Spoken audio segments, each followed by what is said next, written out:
ಓಂ ಶಾಂತಿ. ಪ್ರಾತ ಮುರುಳಿ 8/7/2028. ಬಾಪ್ದಾದ ಮಧುಬನ. ಮಧುರ ಮಕ್ಕಳೇ, ಈ ಸಭೆಯಲ್ಲಿ ಬಹಿರ್ಮುಖಿಯಾಗಿ ಕುಳಿತುಕೊಳ್ಳಬಾರದು. ತಂದೆಯ ನೆನಪಿನಲ್ಲಿ ಇರಬೇಕಾಗಿದೆ. ಮಿತ್ರ ಸಂಬಂಧಿ ಅಥವಾ ಉದ್ಯೋಗ ವ್ಯವಹಾರಗಳನ್ನು ನೆನಪು ಮಾಡುವುದರಿಂದ ವಾಯುಮಂಡಲದಲ್ಲಿ ವಿಘ್ನವಾಗುತ್ತದೆ. ಪ್ರಶ್ನೆ: ನೀವು ಮಕ್ಕಳ ಆತ್ಮಿಕ ಡ್ರಿಲ್ನ ವಿಶೇಷತೆ ಏನಾಗಿದೆ? ಯಾವುದನ್ನು ಮನುಷ್ಯರು ಮಾಡಲು ಸಾಧ್ಯವಿಲ್ಲ? ಉತ್ತರ: ನಿಮ್ಮ ಆತ್ಮಿಕ ಡ್ರಿಲ್ ಬುದ್ಧಿಯದಾಗಿದೆ. ಅದರ ವಿಶೇಷತೆಯೇ ಆಗಿದೆ.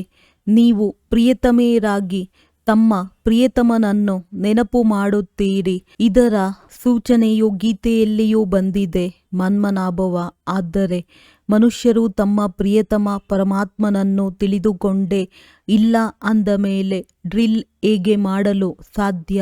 ಅವರಂತೂ ಪರಸ್ಪರ ದೈಹಿಕ ವ್ಯಾಯಾಮವನ್ನೇ ಕಲಿಸುತ್ತಾರೆ. ಓಂ ಶಾಂತಿ. ಮಕ್ಕಳು ತಿಳಿದುಕೊಳ್ಳುತ್ತೀರಿ, ತಂದೆಯೂ ತಿಳಿದುಕೊಳ್ಳುತ್ತಾರೆ.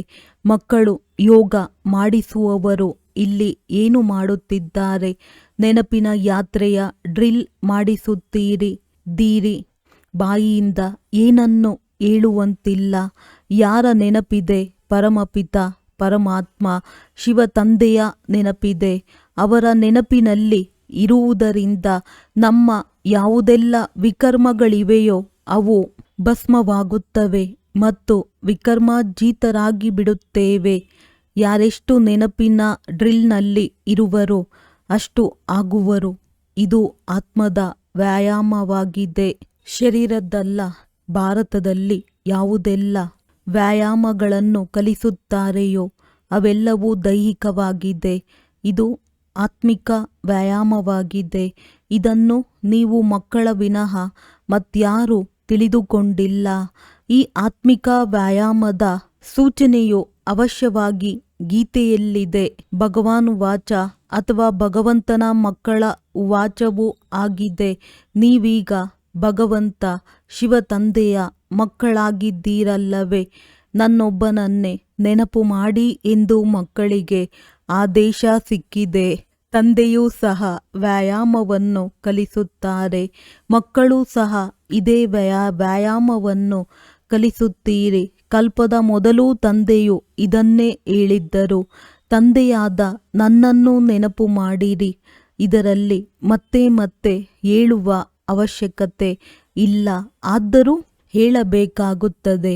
ಇಲ್ಲಿ ಕುಳಿತಿದ್ದರೂ ಸಹ ಕೆಲವರು ತಮ್ಮ ಮಿತ್ರ ಸಂಬಂಧಿಗಳನ್ನು, ಉದ್ಯೋಗ ವ್ಯವಹಾರಗಳನ್ನು ನೆನಪು ಮಾಡುತ್ತಾ ಇರುತ್ತಾರೆ. ಅಂಥವರು ವಾಯುಮಂಡಲದಲ್ಲಿ ವಿಘ್ನ ಹಾಕುತ್ತಾರೆ. ತಂದೆಯೂ ತಿಳಿಸುತ್ತಾರೆ, ಹೇಗೆ ನೀವಿಲ್ಲಿ ನೆನಪಿನಲ್ಲಿ ಕುಳಿತಿದ್ದೀರೋ ಅದೇ ರೀತಿ ನಡೆಯುತ್ತಾ, ತಿರುಗಾಡುತ್ತಾ, ಕರ್ಮ ಮಾಡುತ್ತಾ ನೆನಪಿನಲ್ಲಿ ಇರಬೇಕಾಗಿದೆ. ಹೇಗೆ ಪ್ರಿಯತಮನು ಒಬ್ಬರು ಇನ್ನೊಬ್ಬರನ್ನು ನೆನಪು ಮಾಡುತ್ತಾರೆ, ಅವರದ್ದು ದೈಹಿಕ ನೆನಪಾಗಿದೆ. ನಿಮ್ಮದ್ದು ಆತ್ಮಿಕ ನೆನಪಾಗಿದೆ. ಆತ್ಮರು ಭಕ್ತಿ ಮಾರ್ಗದಲ್ಲಿಯೂ ಪರಮಪಿತ ಪರಮಾತ್ಮ ಪ್ರಿಯತಮನಿಗೆ ಪ್ರಿಯತಮೆಯರು ಆಗಿರುತ್ತಾರೆ. ಆದರೆ ಆ ಪ್ರಿಯತಮನನ್ನು ಅರಿತುಕೊಂಡಿರುವುದಿಲ್ಲ ಮತ್ತು ತನ್ನನ್ನು ಆತ್ಮನೆಂದಾಗಲಿ ಅರಿತಿರುವುದಿಲ್ಲ. ಪ್ರಿಯತಮ ತಂದೆಯು ಬಂದಿದ್ದಾರೆ. ಭಕ್ತಿ ಮಾರ್ಗದಿಂದ ಹಿಡಿದು ಆತ್ಮರು ಪ್ರಿಯತಮೆಯರಾಗಿದ್ದಾರೆ. ಇದು ಆತ್ಮರು ಮತ್ತು ಪರಮಾತ್ಮನ ಮಾತಾಗಿದೆ. ತಂದೆಯು ಮಕ್ಕಳಿಗೆ ಸನ್ಮುಖದಲ್ಲಿ ತಿಳಿಸುತ್ತಾರೆ, ನೀವು ಪ್ರಿಯತಮೆಯರು. ಪ್ರಿಯತಮನಾದ ನನ್ನನ್ನು ಬಾಬಾ ಬನ್ನಿರಿ, ಬಂದು ನಮ್ಮನ್ನು ದುಃಖದಿಂದ ಬಿಡಿಸಿ ತಮ್ಮ ಜೊತೆ ಶಾಂತಿಧಾಮಕ್ಕೆ ಕರೆದುಕೊಂಡು ಹೋಗಿ ಎಂದು ನೆನಪು ಮಾಡುತ್ತೀರಿ. ನಿಮಗೆ ತಿಳಿದಿದೆ, ಈಗ ಈ ದುಃಖಧಾಮ ಮೃತ್ಯುಲೋಕದ ವಿನಾಶವಾಗಲಿದೆ. ಅಮರಲೋಕದ ಜೈ ಜೈಕಾರ. ಮೃತ್ಯುಲೋಕದ ವಿನಾಶವಾಗುವುದು. ನೀವೀಗ ಬ್ರಾಹ್ಮಣ ಮಕ್ಕಳಾಗಿದ್ದೀರಿ. ನಿಮ್ಮಲ್ಲಿಯೂ ನಂಬರ್ ವಾರ್ ಪುರುಷಾರ್ಥದ ಅನುಸಾರ ಇದ್ದಾರೆ. ನೀವು ಮಕ್ಕಳಿಗೆ ಪೂರ್ಣ ನಿಶ್ಚಯವಿರಲಿ. ನಾವೀಗ 21 ಜನ್ಮಗಳಿಗಾಗಿ ನರಕವಾಸಿಗಳಿಂದ ಸ್ವರ್ಗವಾಸಿಗಳಾಗುತ್ತೇವೆ.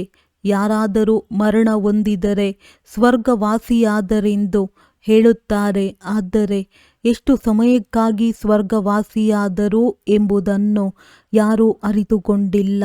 ನೀವೀಗ ಸ್ವರ್ಗವಾಸಿಯಾಗಲು ಪುರುಷಾರ್ಥ ಮಾಡುತ್ತಿದ್ದೀರಿ. ಇದನ್ನು ಯಾರು ನಿಶ್ಚಯ ಮಾಡಿಸುತ್ತಾರೆ? ಅವರು ಗೀತೆಯ ಭಗವಂತನಾಗಿದ್ದಾರೆ. ಆದರೆ ಒಬ್ಬನೇ ನಿರಾಕಾರ ಗೀತೆಯ ಭಗವಂತನಾಗಲು ಸಾಧ್ಯ. ನಿರಾಕಾರನೇ ಆಗಿದ್ದಾರೆ. ಅವರು ಹೇಗೆ ಇಲ್ಲಿ ಬಂದು ಕಲಿಸುವರು ಎಂದು ಮನುಷ್ಯರು ತಿಳಿದುಕೊಳ್ಳುತ್ತಾರೆ. ತಂದೆಯನ್ನು ಅರಿಯದ ಕಾರಣ ಡ್ರಾಮಾ ಅನುಸಾರ ತಪ್ಪಾಗಿ ಕೃಷ್ಣನ ಹೆಸರನ್ನು ಹಾಕಿಬಿಟ್ಟಿದ್ದಾರೆ. ಈ ಸಮಯದಲ್ಲಿ ಕೃಷ್ಣ ಮತ್ತು ಶಿವನ ಸಂಬಂಧವು ಬಹಳ ಸಮೀಪದಲ್ಲಿದೆ. ಸಂಗಮದಲ್ಲಿ ಶಿವ ಜಯಂತಿ ಆಗುತ್ತದೆ. ಮತ್ತೆ ನಾಳೆ ಕೃಷ್ಣ ಜಯಂತಿ ಆಗುವುದು. ಶಿವ ಜಯಂತಿಯು ರಾತ್ರಿಯಲ್ಲಿಯೂ ಕೃಷ್ಣ ಜಯಂತಿಯು ಮುಂಜಾನೆಯಲ್ಲಿಯೂ ಆಗುವುದು. ಇದಕ್ಕೆ ಪ್ರಭಾವತವೆಂದು ಹೇಳುತ್ತಾರೆ. ಶಿವರಾತ್ರಿಯು ಮುಕ್ತಾಯವಾದಾಗ ಕೃಷ್ಣ ಜಯಂತಿಯಾಗುತ್ತದೆ. ಈ ಮಾತುಗಳನ್ನು ಮಕ್ಕಳೇ ತಿಳಿದುಕೊಳ್ಳುತ್ತೀರಿ. ಇಲ್ಲಿನ ನಿಯಮವೇನೆಂದರೆ ಈ ಸಭೆಯಲ್ಲಿ ಯಾರೂ ಬಹಿರ್ಮುಖಿ ಆಗಿರಬಾರದು. ತಂದೆಯ ನೆನಪಿನಲ್ಲೇ ಇರಬೇಕು. ಮನುಷ್ಯರು ಪತಿತ ಪಾವನ ಬನ್ನಿ, ಬಂದು ನಮ್ಮನ್ನು ಪಾವನ ಮಾಡಿರಿ ಎಂದು ಕರೆಯುತ್ತಾರೆ. ಆದರೆ ಡ್ರಾಮಾ ಅನುಸಾರ ಕಲ್ಲು ಬುದ್ಧಿಯವರಾಗಿರುವ ಕಾರಣ ಏನನ್ನೂ ತಿಳಿದುಕೊಂಡಿಲ್ಲ. ಒಂದು ವೇಳೆ ತಿಳಿದುಕೊಂಡಿದ್ದೇ ಆದರೆ ತಿಳಿಸುತ್ತಿದ್ದರು. ಈಗ ಕಲಿಯುಗದ ಅಂತ್ಯವಾಗಿದೆ. ನಂತರ ಯಾವಾಗ ತಂದೆಯು ಬರುವರೋ ಆಗ ಆದಿಯಾಗುತ್ತದೆ ಎಂಬುದು ಸಹ ಅವರಿಗೆ ತಿಳಿದಿಲ್ಲ. ಮನುಷ್ಯರು ಘೋರ ಅಂಧಕಾರದಲ್ಲಿದ್ದಾರೆ. ಕಲಿಯುಗವು ಇನ್ನೂ 40,000 ವರ್ಷಗಳಿರುತ್ತದೆ ಎಂದು ತಿಳಿದುಕೊಳ್ಳುತ್ತಾರೆ. ಬೇಹದ್ದಿನ ತಂದೆಯು ತಿಳಿಸುತ್ತಾರೆ, ಲೌಕಿಕ ತಂದೆ ಎಂದು ಪತಿತ ಪಾವನನಾಗಲು ಸಾಧ್ಯವಿಲ್ಲ. ಬಾಪೂಜಿ ಎಂದು ಅನೇಕರಿಗೆ ಹೆಸರನ್ನಿಟ್ಟಿದ್ದಾರೆ. ವೃದ್ಧರಿಗೂ ಸಹ ಬಾಪು ಅಥವಾ ಪಿತಾಜಿ ಎಂದು ಹೇಳುತ್ತಾರೆ. ಈ ಆತ್ಮಿಕ ಪಿತಾಶ್ರೀ ಅಂತೂ ಒಬ್ಬರೇ ಆಗಿದ್ದಾರೆ. ಅವರು ಪತಿತ ಪಾವನ ಜ್ಞಾನಸಾಗರನಾಗಿದ್ದಾರೆ. ಮಕ್ಕಳು ಪಾವನರಾಗಲು ಜ್ಞಾನವೂ ಬೇಕಾಗಿದೆ. ನೀರಿನಲ್ಲಿ ಸ್ನಾನ ಮಾಡುವುದರಿಂದ ಯಾರೂ ಪಾವನರಾಗುವುದಿಲ್ಲ. ನೀವು ತಿಳಿದುಕೊಂಡಿದ್ದೀರಿ, ಶಿವತಂದೆಯು ನಮ್ಮ ಮುಂದೆ ಈ ತನುವಿನಲ್ಲಿ ಪ್ರತ್ಯಕ್ಷವಾಗಿದ್ದಾರೆ. ಬ್ರಹ್ಮನ ಮೂಲಕ ರಾಜಯೋಗವನ್ನು ಕಲಿಸುತ್ತಿದ್ದಾರೆ. ಅವರಂತೂ ಭಗವಾನುವಾಚ ಅರ್ಜುನನ ಪ್ರತಿಯಾಗಿದೆ ಎಂದು ಹೇಳಿಬಿಡುತ್ತಾರೆ. ಬ್ರಾಹ್ಮಣರ ಹೆಸರು ಗುರುತು ಇಲ್ಲ. ಬ್ರಹ್ಮನ ಮೂಲಕ ಸ್ಥಾಪನೆ, ವಿಷ್ಣುವಿನ ಮೂಲಕ ಪಾಲನೆ ಎಂದು ಗಾಯನವಾಗುತ್ತದೆ. ಸ್ಥಾಪನೆಯನ್ನಂತೂ ಬ್ರಹ್ಮರವರ ಮುಖಾಂತರವೇ ಮಾಡುತ್ತಾರೆ. ವಿಷ್ಣುವಿನ ಮೂಲಕವಾಗಲಿ ಶಂಕರನ ಮೂಲಕವಾಗಲಿ ಅಲ್ಲ. ನೀವು ಮಕ್ಕಳಿಗೆ ಈಗ ಈ ತಿಳುವಳಿಕೆ ಸಿಕ್ಕಿದೆ. ತಂದೆಯು ಇಲ್ಲಿ ಬರಬೇಕಾಗುತ್ತದೆ. ಯಾವುದೇ ಆತ್ಮನು ಹಿಂತಿರುಗಿ ಹೋಗಲು ಸಾಧ್ಯವಿಲ್ಲ.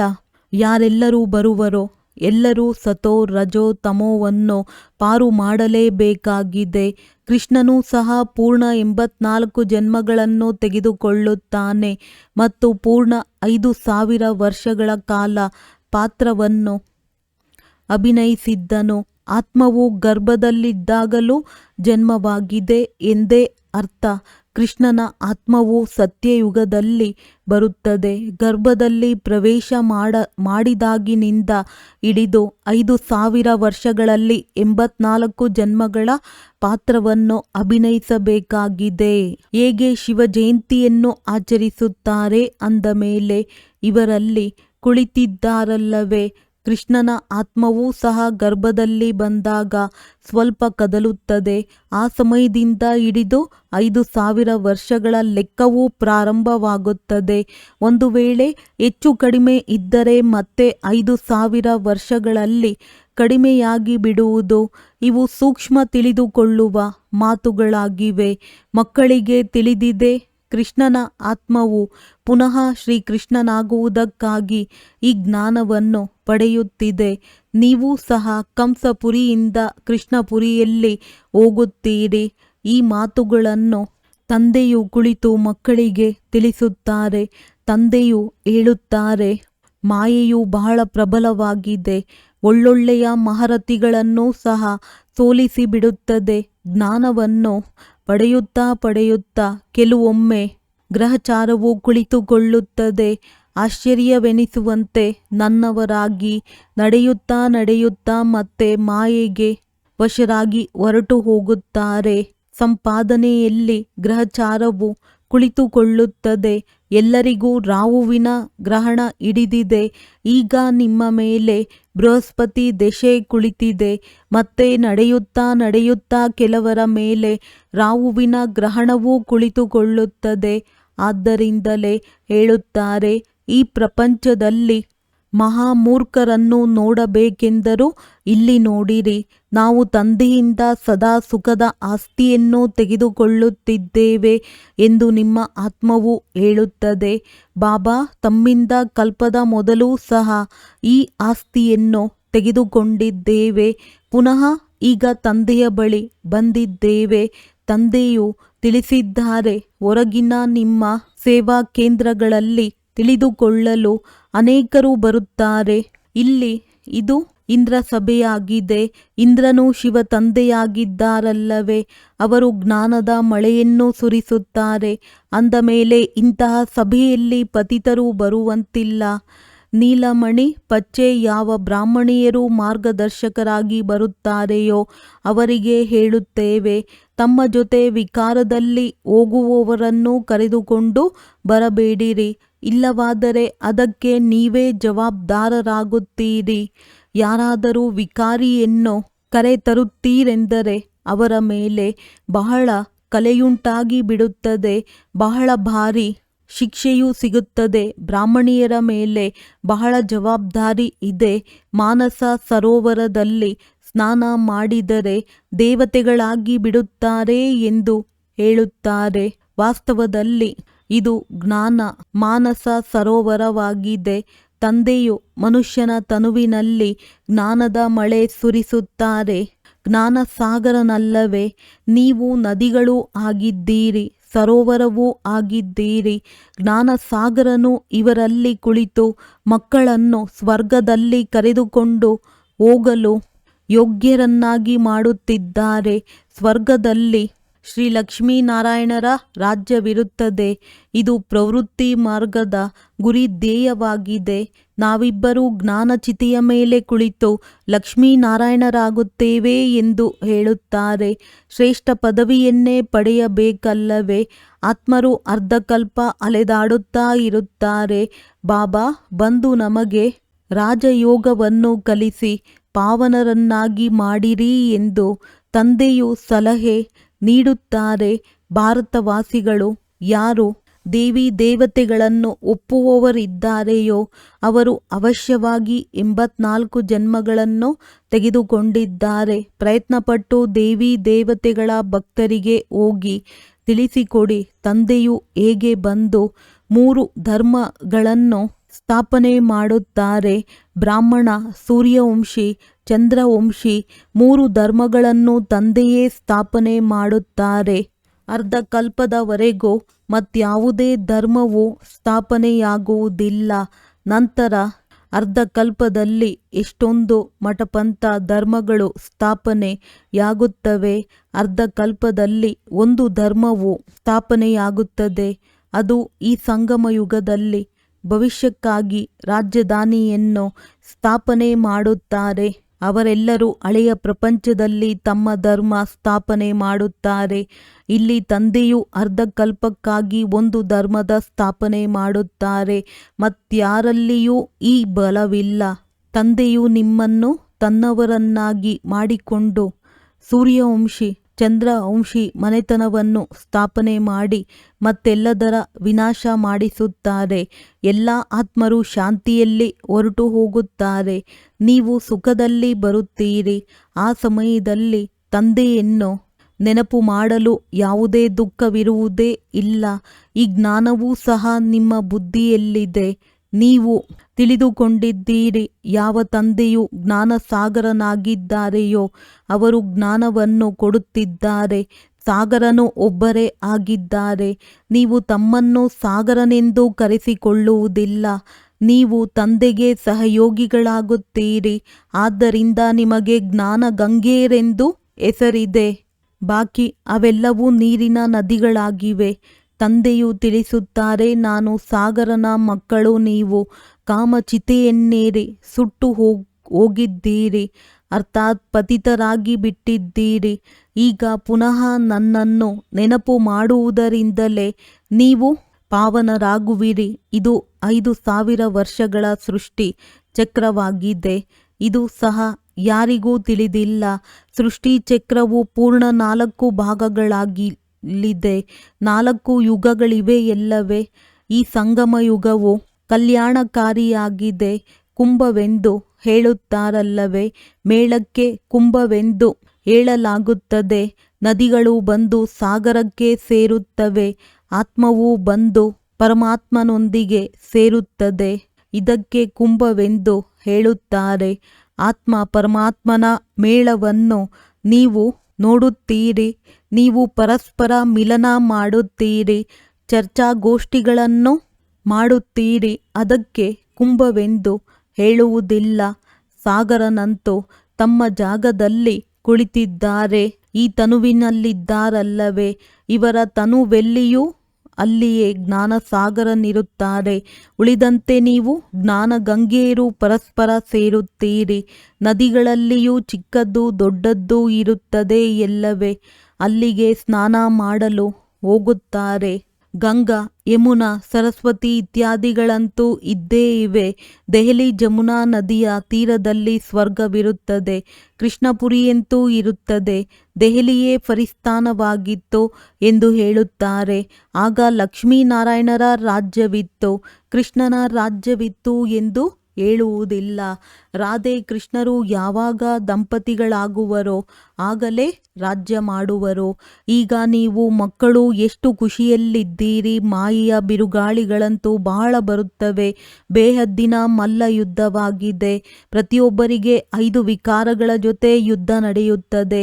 ತಂದೆಯನ್ನು ನಿರಂತರ ನೆನಪು ಮಾಡಬೇಕೆಂದು ನಾವು ಬಯಸುತ್ತೇವೆ. ಮಾಯೆಯು ನಮ್ಮ ಯೋಗವನ್ನು ತುಂಡರಿಸಿ ಬಿಡುತ್ತದೆ. ಒಂದು ಆಟವನ್ನು ತೋರಿಸುತ್ತಾರೆ. ಅದರಲ್ಲಿ ಒಂದು ಕಡೆ ಪರಮಾತ್ಮನು ತನ್ನ ಕಡೆ ಸೆಳೆಯುತ್ತಾರೆ, ಮಾಯೆಯು ತನ್ನ ಕಡೆ ಎಳೆಯುತ್ತಿದೆ. ಹೀಗೆ ಒಂದು ನಾಟಕವನ್ನು ಮಾಡಿದ್ದಾರೆ. ಸಿನಿಮಾದ ಫ್ಯಾಷನ್ ಈಗ ಹೊರಬಂದಿದೆ. ನಿಮಗೆ ಡ್ರಾಮಾ ಅನುಸಾರ ಸಿನಿಮಾದ ಬಗ್ಗೆಯೇ ತಿಳಿಸಬೇಕಾಗಿತ್ತು. ನಾಟಕದಲ್ಲಂತೂ ಅದಲು ಬದಲಾಗುವ ಸಾಧ್ಯತೆ ಇದೆ. ಇದಂತೂ ಅನಾದಿ ಅವಿನಾಶಿ ನಾಟಕವು ಮಾಡಲ್ಪಟ್ಟಿದೆ. ಮಾಡಲ್ಪಟ್ಟಿರುವುದೇ ನಡೆಯುತ್ತಿದೆ. ಯಾರಾದರೂ ಮರಣ ಹೊಂದಿದರೆ ಅವರದ್ದು ಅಷ್ಟೇ ಪಾತ್ರವಿತ್ತು. ನಾವೇಕೆ ಚಿಂತೆ ಮಾಡುವುದು? ಡ್ರಾಮಾ ಅಲ್ಲವೇ? ಶರೀರವನ್ನು ಬಿಟ್ಟ ಮೇಲೆ ಪುನಃ ಬರಲು ಸಾಧ್ಯವೇ? ಅಳುವುದರಿಂದೇನು ಲಾಭ? ಇದರ ಹೆಸರೇ ದುಃಖಧಾಮವಾಗಿದೆ. ಸತ್ಯಯುಗದಲ್ಲಿ ಮೋಹಜಿತ ರಾಜರಿರುತ್ತಾರೆ. ಇದರ ಮೇಲೆ ಒಂದು ಕತೆ ಇದೆ. ಸತ್ಯಯುಗದಲ್ಲಿ ಮೋಹದ ಮಾತಿರುವುದಿಲ್ಲ. ಇಲ್ಲಂತೂ ಮನುಷ್ಯರಲ್ಲಿ ಎಷ್ಟೊಂದು ಮೋಹವಿದೆ. ಯಾರಿಗಾದರೂ ಅಳು ಬರದಿದ್ದರೆ ತಾನು ಅಳುತ್ತಾ ಅವರನ್ನು ಅಳುವಂತೆ ಮಾಡಿಬಿಡುತ್ತಾರೆ. ಅದರಿಂದ ಇವರು ದುಃಖಿಸುತ್ತಿದ್ದಾರೆಂದು ತಿಳಿಯಲಿ. ಇಲ್ಲದಿದ್ದರೆ ನಿಂದನೆಯಾಗುವುದು ಎಂದು ಈ ರೀತಿ ಮಾಡುತ್ತಾರೆ. ಭಾರತದಲ್ಲಿಯೇ ಇವೆಲ್ಲ ಪದ್ಧತಿಗಳಿವೆ. ಭಾರತದಲ್ಲಿಯೇ ಸುಖ, ಭಾರತದಲ್ಲಿಯೇ ದುಃಖವಾಗುತ್ತದೆ. ಭಾರತದಲ್ಲಿ ದೇವಿ ದೇವತೆಗಳು ರಾಜ್ಯ ಮಾಡುತ್ತಿದ್ದರು. ವಿದೇಶಿಗಳು ಹಳೆಯ ಚಿತ್ರಗಳನ್ನು ಬಹಳ ಖುಷಿಯಿಂದ ತೆಗೆದುಕೊಳ್ಳುತ್ತಾರೆ. ಹಳೆಯ ವಸ್ತುಗಳಿಗೆ ಬಹಳ ಮಾನ್ಯತೆ ಇರುತ್ತದೆ. ಎಲ್ಲರಿಗಿಂತ ಹಳಬರಾದ ಶಿವನಂತೂ ಇಲ್ಲಿ ಬಂದಿದ್ದರಲ್ಲವೇ, ಅವರಿಗೆ ಎಷ್ಟೊಂದು ಪೂಜೆ ಮಾಡುತ್ತಾರೆ. ಈಗಂತೂ ಶಿವ ತಂದೆಯೂ ಬಂದಿದ್ದಾರೆ. ನೀವು ಪೂಜೆ ಮಾಡುವುದಿಲ್ಲ. ಅವರು ಬಂದು ಹೋಗಿದ್ದಾರೆ. ಆದ್ದರಿಂದಲೇ ಅವರ ಪೂಜೆ ಮಾಡುತ್ತಾ ಇರುತ್ತಾರೆ. ಒಳ್ಳೆಯದು. ಮಧುರಾತಿ ಮಧುರ ಅಗಲಿ ಹೋಗಿ ಮರಳಿ ಸಿಕ್ಕಿರುವ ಮಕ್ಕಳ ಪ್ರತಿ ಮಾತ್ಪಿತಾ ಬಾಪ್ತಾದರವರ ನೆನಪು, ಪ್ರೀತಿ ಹಾಗೂ ಸುಪ್ರಭಾತ. ಆತ್ಮಿಕ ಮಕ್ಕಳಿಗೆ ಆತ್ಮಿಕ ತಂದೆಯ ನಮಸ್ತೆ. ಧಾರಣೆಗಾಗಿ ಮುಖ್ಯ ಸಾರ. ಡ್ರಾಮಾದ ಜ್ಞಾನವನ್ನು ಬುದ್ಧಿಯಲ್ಲಿಟ್ಟುಕೊಂಡು ನಿಶ್ಚಿಂತರಾಗಬೇಕಾಗಿದೆ. ಯಾವುದೇ ಪ್ರಕಾರದ ಚಿಂತೆ ಮಾಡಬಾರದು. ಏಕೆಂದರೆ ನಿಮಗೆ ತಿಳಿದಿದೆ, ಮಾಡಲ್ಪಟ್ಟಿರುವುದೇ ನಡೆಯುತ್ತಿದೆ. ನಿರ್ಮೋಹಿಗಳಾಗಬೇಕಾಗಿದೆ. ತಂದೆಯ ಮೂಲಕ ಬೃಹಸ್ಪತಿಯ ದಶೆ ಕುಳಿತಿದೆ ಅಂದ ಮೇಲೆ ಮತ್ತೆ ರಾಹುವಿನ ಗ್ರಹಣ ಹಿಡಿಯದಂತೆ ಸಂಭಾಲನೆ ಮಾಡಿಕೊಳ್ಳಬೇಕಾಗಿದೆ. ಯಾವುದೇ ಗ್ರಹಚಾರವಿದ್ದರೆ ಅದನ್ನು ಜ್ಞಾನದಾನದಿಂದ ಸಮಾಪ್ತಿ ಮಾಡಿಕೊಳ್ಳಬೇಕಾಗಿದೆ. ವರದಾನ: ಸ್ವಯಂನ ಒತ್ತಡದ ಬಗ್ಗೆ ಗಮನ ಕೊಟ್ಟು ವಿಶ್ವದ ಒತ್ತಡವನ್ನು ಸಮಾಪ್ತಿಗೊಳಿಸುವ ವಿಶ್ವ ಕಲ್ಯಾಣಕಾರಿ ಭವ. ಯಾವಾಗ ಅನ್ಯರ ಬಗ್ಗೆ ಹೆಚ್ಚು ಗಮನ ಕೊಡುತ್ತೀರಿ ಆಗ ತಮ್ಮಲ್ಲಿ ಒತ್ತಡ ಉಂಟಾಗುತ್ತದೆ. ಆದ್ದರಿಂದ ವಿಸ್ತಾರ ಮಾಡುವುದಕ್ಕೆ ಬದಲಾಗಿ ಸಾರ ರೂಪದಲ್ಲಿ ಸ್ಥಿತರಾಗಿ ಬಿಡಿ. ಹೆಚ್ಚು ವ್ಯರ್ಥ ನಕಾರಾತ್ಮಕ ಸಂಕಲ್ಪಗಳನ್ನು ಸಮಾವೇಶಗೊಳಿಸಿ ಕ್ವಾಲಿಟಿ ಇರುವ ಸಂಕಲ್ಪ ಮಾಡಿರಿ. ಮೊದಲು ತಮ್ಮ ಒತ್ತಡದ ಬಗ್ಗೆ ಗಮನ ಹರಿಸಿದಾಗಲೇ ವಿಶ್ವದಲ್ಲಿಯ ಅನೇಕ ಪ್ರಕಾರದ ಒತ್ತಡಗಳೇನಿವೆ ಅವನ್ನು ಸಮಾಪ್ತಿಗೊಳಿಸುತ್ತಾ ವಿಶ್ವ ಕಲ್ಯಾಣಕಾರಿ ಆಗಲು ಸಾಧ್ಯವಾಗುವುದು. ಮೊದಲು ತಮ್ಮನ್ನು ತಾವು ನೋಡಿಕೊಳ್ಳಿರಿ. ಮೊದಲು ತಮ್ಮ ಸೇವೆ ಆಗಲಿ. ತಮ್ಮ ಸೇವೆಯನ್ನು ಮಾಡುತ್ತೀರೆಂದರೆ ಸ್ವತಃವಾಗಿಯೇ ಅನ್ಯರ ಸೇವೆ ಆಗಿಬಿಡುತ್ತದೆ. ಸ್ಲೋಗನ್: ಯೋಗದ ಅನುಭೂತಿ ಮಾಡಬೇಕೆಂದರೆ ದೃಢತೆಯ ಶಕ್ತಿಯಿಂದ ಮನಸ್ಸನ್ನು ನಿಯಂತ್ರಣಗೊಳಿಸಿರಿ. ಅವ್ಯಕ್ತ ಸೂಚನೆ: ಜ್ವಾಲಾ ಸ್ವರೂಪ ಸ್ಥಿತಿಯಲ್ಲಿರುತ್ತಾ ಶಕ್ತಿಶಾಲಿ ನೆನಪಿನ ಅನುಭವ ಮಾಡಿ. ಎಷ್ಟು ಸ್ಥಾಪನೆಗೆ ನಿಮಿತ್ತರಾಗಿರುವವರು ಜ್ವಾಲಾರೂಪರಾಗುವರು ಅಷ್ಟೇ ವಿನಾಶ ಜ್ವಾಲೆ ಪ್ರತ್ಯಕ್ಷವಾಗುವುದು. ಸಂಘಟನೆ ರೂಪದಲ್ಲಿ ಜ್ವಾಲಾರೂಪದ ನೆನಪು ವಿಶ್ವದ ವಿನಾಶದ ಕಾರ್ಯ ಸಂಪನ್ನ ಮಾಡುವುದು. ಅದಕ್ಕೆ ಪ್ರತಿ ಸೇವಾ ಕೇಂದ್ರದಲ್ಲಿ ವಿಶೇಷ ಕಾರ್ಯಕ್ರಮ ನಡೆಯುತ್ತಿರಲಿ. ಆಗ ವಿನಾಶ ಜ್ವಾಲೆಗೆ ರೆಕ್ಕೆ ಸಿಗುವುದು. ಯೋಗ ಅಗ್ನಿಯಿಂದ ವಿನಾಶ ಅಗ್ನಿ ಉರಿಯುವುದು. ಜ್ವಾಲೆಯಿಂದ ಜ್ವಾಲೆ ಪ್ರಜ್ವಲಿತವಾಗುವುದು. ಒಳ್ಳೆಯದು. ಓಂ ಶಾಂತಿ.